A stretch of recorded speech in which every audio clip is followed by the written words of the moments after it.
Hi guys! So gawa tayo ngayon ng Vietnamese spring roll with peanut sauce.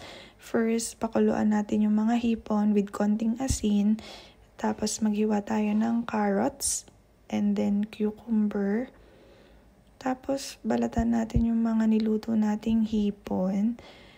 Ibabad din natin sa hot water yung vermicelli noodles.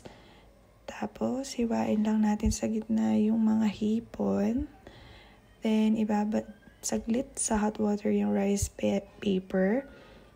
Tapos lagyan natin ng lettuce, yung mga hiniwang cucumber, carrots.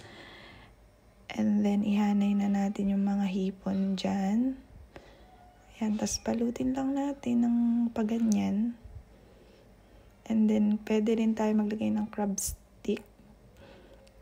Tapos gawa na tayo ng peanut sauce. Lagyan din natin ng hoisin sauce. Tapos, konting hot water at konting asin. Tapos, yan, may bawang yan. Haluin lang natin. And then, konting sesame oil lang din. Tapos, ayan na, tada! And then, yun, nakakainis kasi after ko magbalot. Tsaka ko lang naalala yung vermicelli noodles. Ayun lang, kainis.